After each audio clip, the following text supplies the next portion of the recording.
West says there are no concrete timelines for the studies yet, and it's unknown who will conduct them. Taking a closer look now as the need for election poll workers continues. The Chatham County Board of Elections is partnering with local high schools to get students involved. WSAV's Sarah Smith joins us with more about the program and why the board thinks this can do the community some good. Well, 40 students from 6 different high schools in Chatham County will work this upcoming presidential election and any other election they would like. Through this program, one member of the Board of Elections says she hopes these young people see the value in casting their vote. This is a fresh face in the polls. This is a younger face in the polls. And I'm hoping that the energy that these young people bring to the election day will actually work well. Bringing young people to the polls and teaching civic involvement and responsibility. That is what Glenda Jones says the Chatham County Board of Elections is doing through the Student Poll Worker Program, which is outlined in the Georgia Elections Code. Partnering with representatives from 6 Savannah Chatham County public schools to nominate 40 students. Groves High School, Beach High School, Salcy Johnson, Woodville Tompkins, Savannah Early College, and Savannah High School.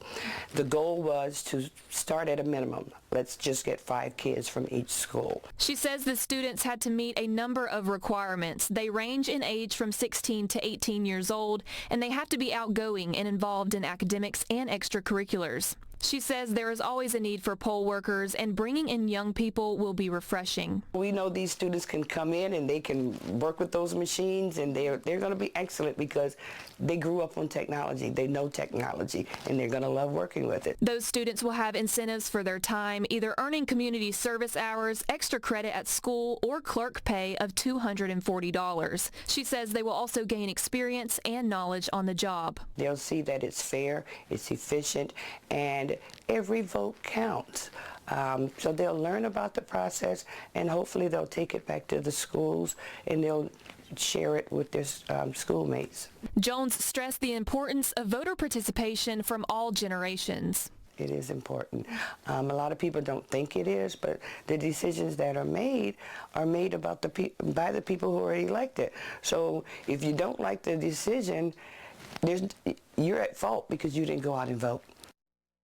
And Jones says she hopes the program can expand next year to include students from the 5 other high schools in the county. If you're interested in working upcoming elections, visit wsav.com/electionjobs. Sarah Smith, WSAV News 3, on your side. Sarah, thank you. And a WSAV health report now. At the beginning of this year, a new law that was introduced that intends to hold healthcare providers accountable for the quality of their services. It's called the CATCH Act, which is short for Consumer Access to Contracted Health Care. It went into effect this year. The law will require insurers to have an adequate amount of healthcare providers on their plan. These providers all have to be within a reasonable distance from where the insured people live. This was previously an issue as there are 76 counties in Georgia without a psychiatrist. That's according to the National Alliance of Medical Illness. People have to drive 1 or 2 hours to find a provider that's in network. Or the worst that happens is they go to an emergency room and the emergency room provider is not in network and they end up getting charged a ton of money. So in an emergency, you're not going to stop and say, are they in network? Let me call my insurance plan. You're going to go to the closest emergency room or urgent care center. Anytime the new law is violated, healthcare providers are subject to a $2,000 penalty.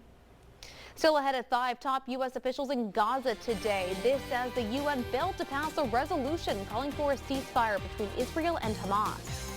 And it has been a rainy day across the coastal empire and low country. More rain is expected for tonight into tomorrow. More coming up.